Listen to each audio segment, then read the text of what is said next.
Okay, I want to welcome you to our third module. This is going to be the final unit we will review before taking the AP exam. So we've already covered civil rights and civil liberties. We've covered foundations of democracy, those foundational pieces. And then finally we're getting to what is called AP Unit 2, which is the interactions among branches of government. So in this specific set of notes, we're going to cover Congress, the legislative branch, Article 1 of the Constitution.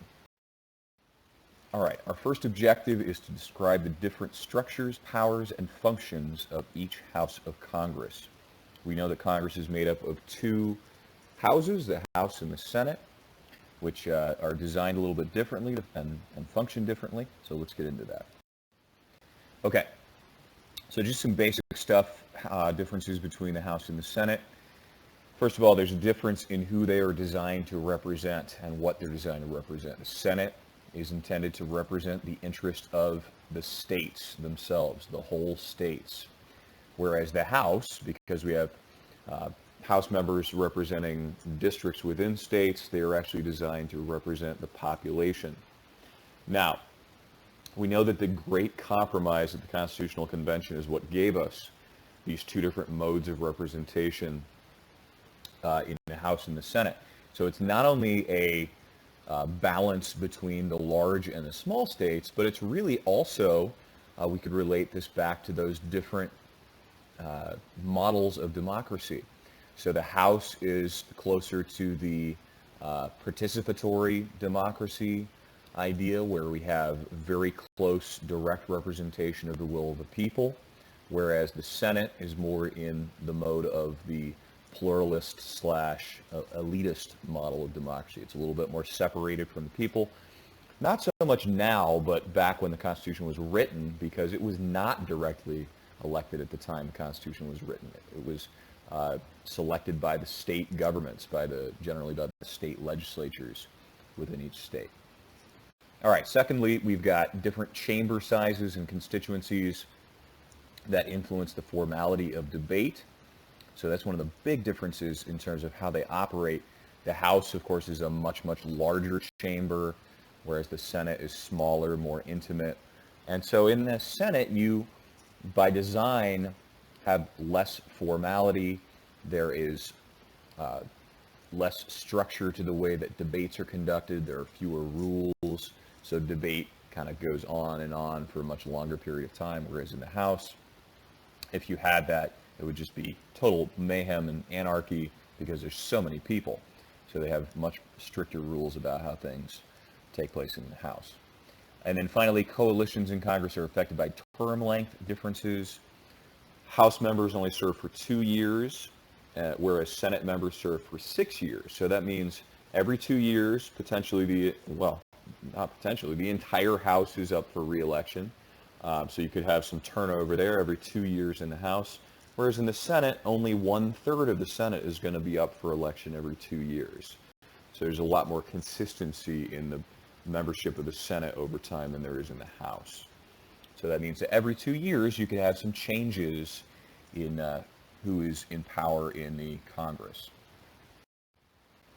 All right, I made up this table just to help you as kind of a reference tool for some of the differences between the House and the Senate. So we'll just briefly go through some of these. We already mentioned that the House represents the people based on population, determines how many seats each state gets. Senate is designed to equally represent the states and the interests of the states. House is much larger, 435 versus 100 members. The term length, we also mentioned 2 years in the House versus 6 years in the Senate. Rules of debate, we mentioned, are much stricter and more rigid in the House than they are in the Senate. The fact that they have unlimited debate on most things in the Senate is what allows for this particular tool called the filibuster in the Senate. Special roles fulfilled by each of these chambers. In the House, they are responsible for initiating all revenue or tax bills, and they're responsible for impeachments. The Senate is responsible for trials of impeached officials. We just saw that with President Trump. He was impeached by the House and then tried in the Senate. The Senate's also responsible for confirming executive and judicial nominations that come from the president, and they're responsible for ratifying treaties. Leadership positions. In the House, your most powerful member and the only member that is specified by the Constitution as far as a leadership role is the Speaker of the House. And then you have several party positions. You have majority leader, minority leader, and then both a majority and a minority whip. Over on the Senate side, you have the President of the Senate, which is a constitutionally required leadership position. That would be the Vice President of the United States, fills that role. Then you have the party positions, the majority leader, minority leader, and majority and minority whips. Functionally, for all intents and purposes, the majority leader, even though it's not a constitutional position, is the most powerful member of the Senate.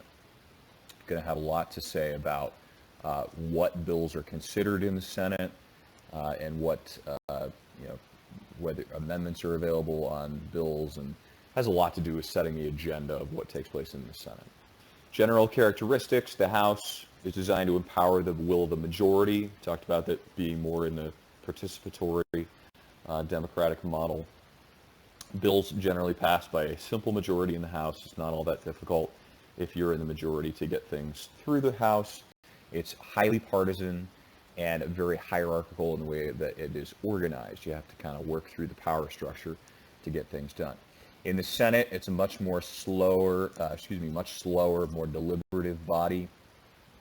Sometimes they use the analogy that the House is the cup of hot tea and the Senate is the saucer that is designed to cool down the tea that overflows from that hot cup of the House. So it's more deliberative. They take their time.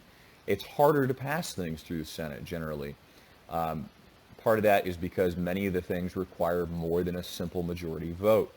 So because of the rules of the Senate that allow for filibuster, you actually need 60 votes on a regular piece of legislation to invoke cloture and get to a vote on a regular piece of legislation.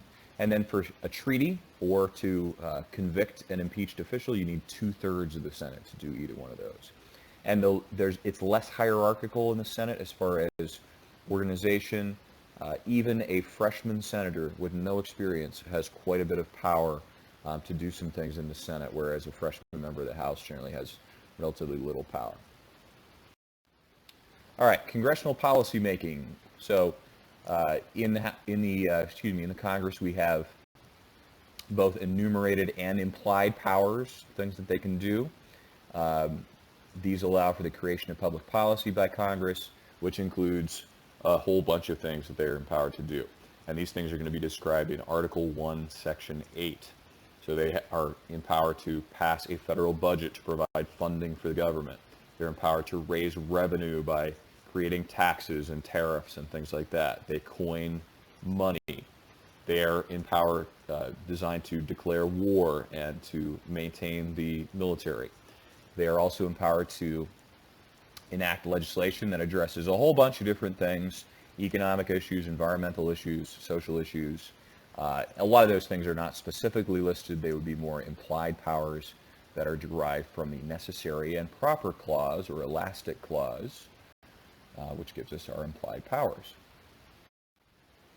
Okay, I just included this. I'm not going to go over all of these, but this is just a more comprehensive list of powers from Article 1, Section 8 of Congress. So all the things listed here specifically would be considered, of course, enumerated powers because they're specifically listed. But if you look down there at Clause 18 of Article 1, Section 8, there we have the necessary and proper clause, which is what all of the implied powers are derived from. Okay, Objective 2, explain how the structure, power, and functions of both houses of Congress affect the policy-making process. So the legislative process in Congress, by design, the different structures, powers, and functions of the Senate and the House affect the policy-making process. We'll get into some details about how that works. Though both chambers rely on committees, so both heavily rely on the committee system to conduct hearings and debate bills under consideration, different constitutional responsibilities of the House and Senate affect the policymaking process. So, mentioned before the process of passing a law. So here we have just a real brief, simplified version of how a bill is passed through Congress. So a bill has to be introduced in one house or the other initially, and then it is wherever it's introduced, it's going to be referred to a committee for further consideration. It's generally pushed down even another level to a subcommittee to review the bill, to mark it up, which means to change it, amend it. Then it goes back up to the original committee to review it, and again, to mark it up. They'll probably make some of their own changes, and to ultimately vote on the bill. If they approve it out of that original committee, then it goes up to the full chamber for further debate and eventually a vote. If it passes one chamber, it goes over the other side. They go through the whole process again of sending it through the committees in the other chamber. And ultimately, if the other chamber also passes that bill, there are often going to be some differences in the versions of the bills that have passed each chamber, and so in that case they would appoint a conference committee to resolve the differences. If they can come up with a compromise version of the bill, then it has to be approved again by both chambers. If they can do that, it goes to the president for a signature, and if he signs it, of course, it becomes law.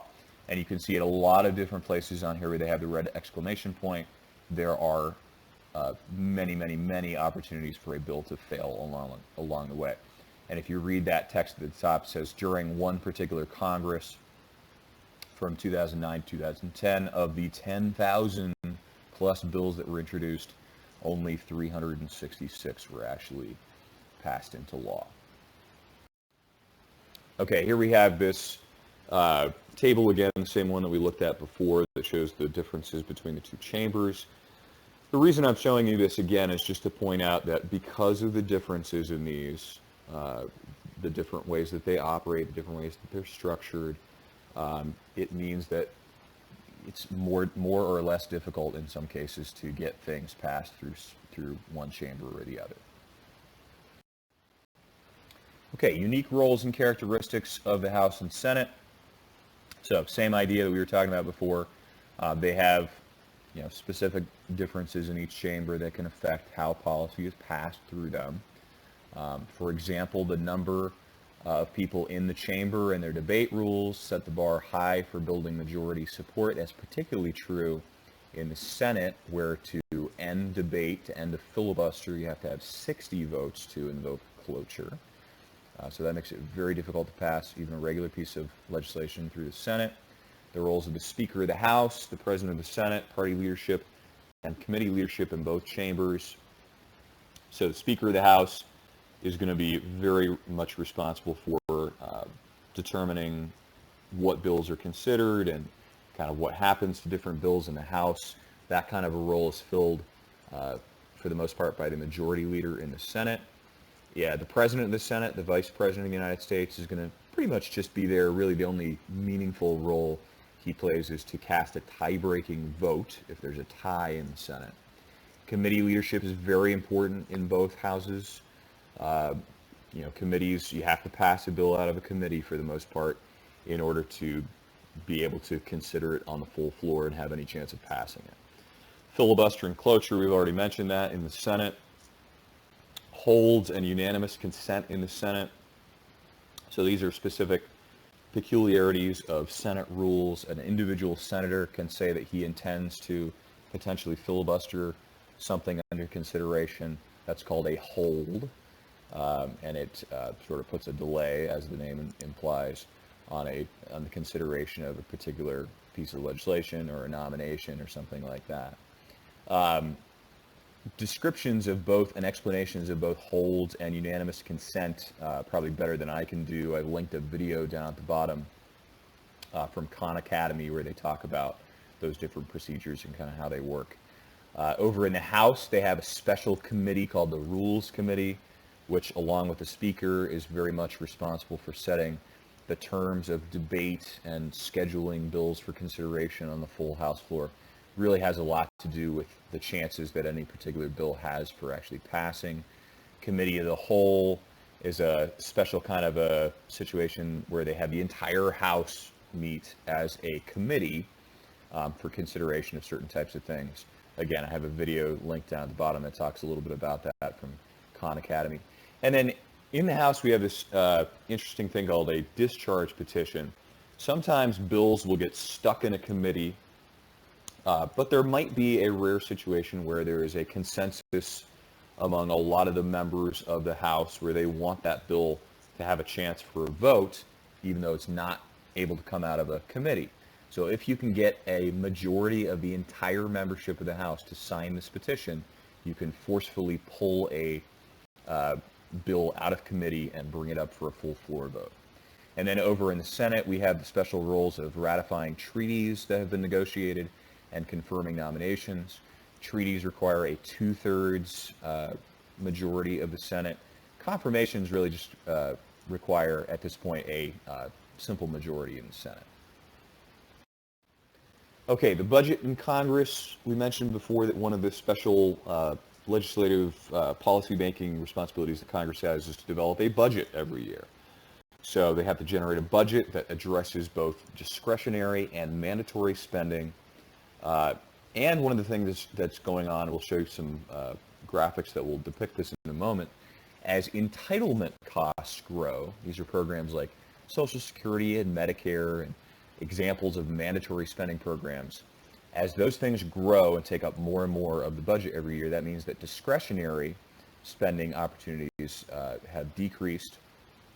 Now, you can address that by changing tax revenue. If you raise taxes, you could have more money to spend on discretionary spending. But if you keep tax revenue stable, or even if you reduce tax revenue, you are having more and more pressure on what you can spend on discretionary programs, which are the things that are not required, but cover other kinds of priorities like transportation and education and things like that.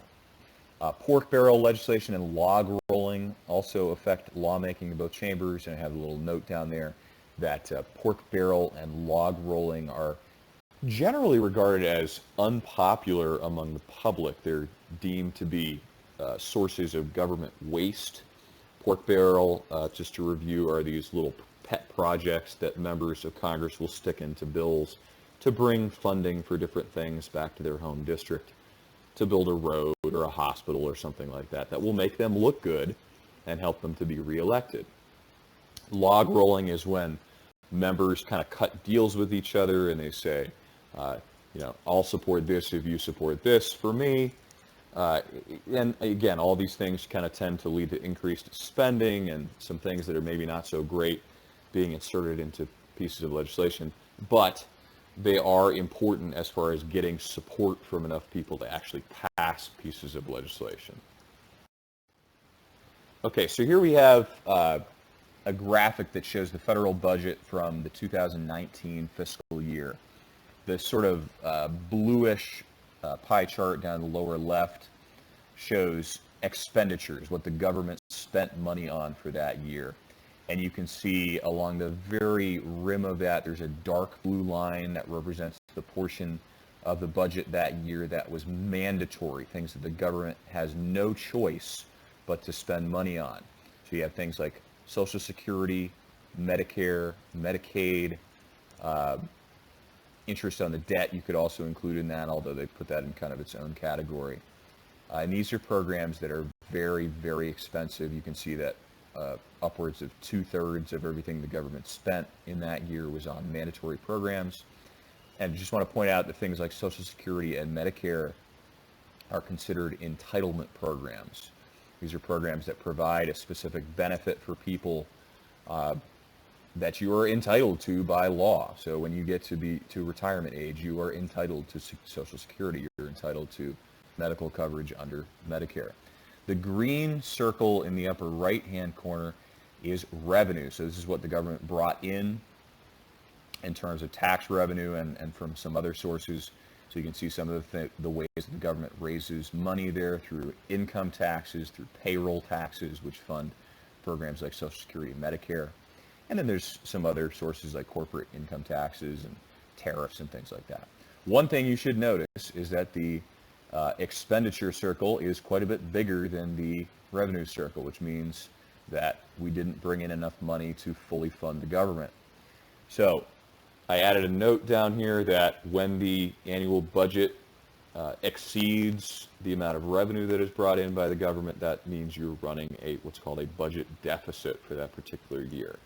That has almost always been the case over the past few decades, that we have run a deficit for every single year. When you add all those deficits together, that doesn't go away at the end of the year, so you add all that owed money together, that is what contributes to the total national debt. And here we can see in this graphic, one of the things we mentioned a couple slides ago, that over time, so we're starting here in 1970 and moving up to a projection in 2040, you can see that red part of the pie chart, the mandatory programs, mandatory spending, which would include your entitlements and net interest on the national debt and things like that, is growing and growing and growing, while the discretionary portion of the budget, which would be things like your transportation and education spending and things like that, is decreasing as a portion of the spending every year. You don't have much money left over after you've funded those mandatory programs to spend on the other things you might like to fund. Okay, on to objective 3. Now we are tasked with explaining how congressional behavior is influenced by election processes, partisanship, and divided government. Okay, so congressional behavior and governing effectiveness are influenced by a lot of different things. One of the things on this slide that we're highlighting is that ideological differences within Congress can lead to gridlock and create a need for negotiation and compromise. So obviously, when within Congress you have a lot of people that are diametrically opposed to each other in terms of liberalism versus conservatism, or in terms of their party polarization, Democrats, Republicans, it's going to be harder to get things done there. So that means when you have gridlock, that means people are not cooperating, they're not getting things done, they're not agreeing to anything. So that creates a greater and greater need for people within Congress to figure out ways to negotiate with each other, to compromise with each other. This is one of the reasons why you have things like pork barrel spending and log rolling that we talked about in the previous slide, because they kind of have to do something in order to sweeten the pot enough to get other people to agree with them. And I added a note here that many experts have agreed that Congress has become increasingly polarized, which means ideologically divided, which has contributed to greater and greater amounts of gridlock. Okay, some further ideas, continuing the same idea. Gerrymandering, redistricting, and unequal representation of constituencies have been partially addressed by court decisions, including Baker v. Carr from 1961, which opened the door to equal protection challenges to redistricting and stated the so-called one person, one vote doctrine. And then in 1993, there was a subsequent case called Shaw v. Reno, in which the Supreme Court said that you can't use race as a predominant factor in gerrymandering. So let's just remind you of what we're talking about with these different ideas. Reapportionment is the process that takes place every 10 years based on the census. So they figure out how people have moved around within the country. Some states have gained population, some states have lost population. People have moved around within a state. So some states are going to gain seats in the House, some states are going to lose seats in the House. That's reapportionment. Redistricting is the process of drawing, or in this case, redrawing the district boundary lines of congressional districts within a state. Now, even states that have not necessarily gained or lost seats are still going to do some redistricting because people have moved around within the states, and to keep the districts of roughly equal size, they need to redraw the boundaries. So every state is going to do that. Some states do their redistricting in a blatantly political manner, which is called gerrymandering. That's when you're redrawing district lines to benefit a particular political group. Now, this is important. That is not necessarily, in and of itself, unconstitutional. That is allowed.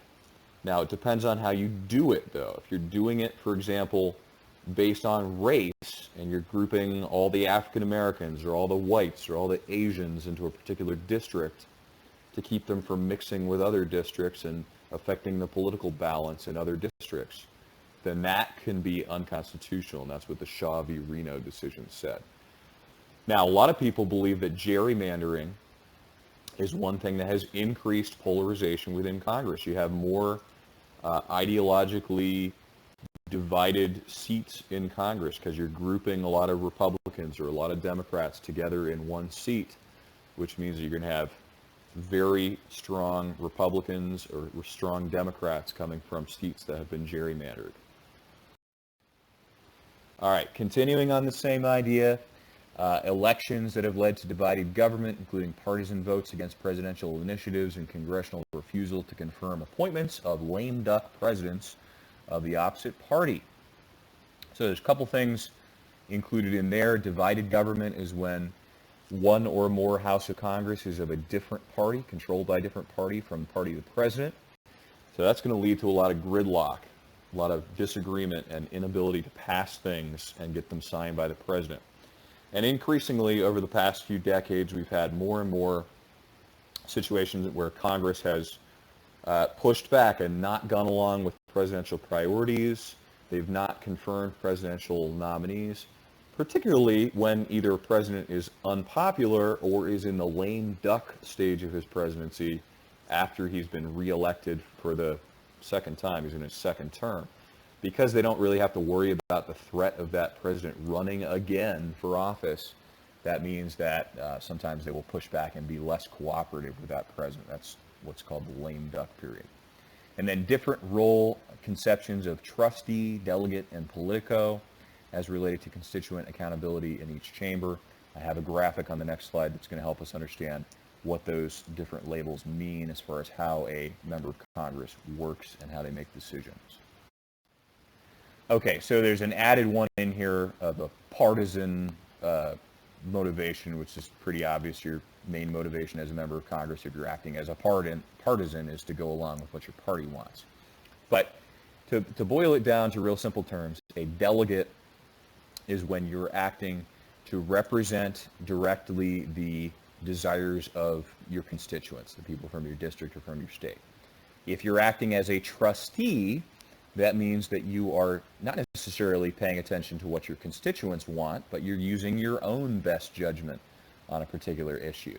And if you're acting as a politico, that means in some situations you're relying on the opinions of the people back at home, and in some situations you're using your own best judgment. Most members of Congress in reality fall into that last category, acting as politicos. Now, why might a member of Congress act as a delegate in certain situations and directly represent his constituents?